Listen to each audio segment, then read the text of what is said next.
In the days of good Queen Anne, the Parson of Talland, a quaint little sea-girt village near Loo, was a singular man named Dodge. Parson Dodge's reputation in that neighborhood was that of being able to lay ghosts and command evil spirits, and although the country folk were rather terrified of their vicar, they had the utmost faith in his marvelous powers. And it happened that the good folk of Lanreath, a few miles away, were suffering severely from a wild spirit that frequented the high moor in their parish. The ghost was that, they said, of an avaricious landowner who had wasted his fortune in lawsuits, attempting unjustly to seize from the villagers a wide stretch of common land. Disappointment had killed him, but in the spirit world he could find no rest, for he used to return of nights to the land he had coveted and drive wildly about in a black coach drawn by 6 sable headless horses, much to the terror of the country folk. So the rector of Lanreath decided at last to appeal to Parson Dodge to come over and exorcise the wandering spirit. Parson Dodge agreed, and upon the appointed night he and the rector rode out onto the haunted moor to see what could be done about the bad business. It was a grim, barren spot that they reached at last, and the rector did not at all like his task. But Parson Dodge bade him cheer up, saying that he never yet met the ghost that he couldn't best.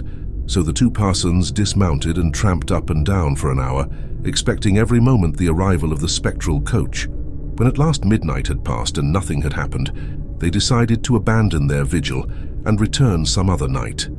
So, taking leave of one another, they separated, the rector to take a short ride to his home, Parson Dodge going a mile across the moor to the road that led him back to Talland Vicarage. Dodge had been riding about 5 minutes when, without any apparent reason, his mare shied, then stood stock still. The parson tried to urge her on, but she refused. Then he dismounted and tried to lead her, but that failed too. So he concluded that he must be intended to return, and remounting, he set the mare off back to the haunted moor. She went cross-country through the murky night like the wind, and in a very few minutes, Dodge was again on the spot where he had left his brother priest. There the mare shied once more and showed every sign of fear, and the parson, looking about him, espied a short distance off the gruesome spectre he had originally come to meet.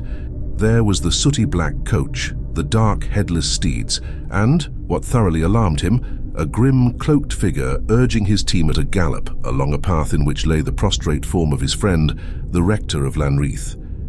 Parson Dodge set his mare, despite her fears, straight for the approaching coach, uttering his prayers of exorcism the while. With the first words, the dusky team swerved, and a sepulchral voice came from the driver saying, "Dodge is come! I must be gone!" With that, the spirit whipped up his horses and disappeared at a tremendous pace across the moor and was never seen again. The parson then dismounted and was able to revive the unconscious rector and carry him safely home, for his own horse, startled at the appearance of the spectre, had thrown its rider and bolted.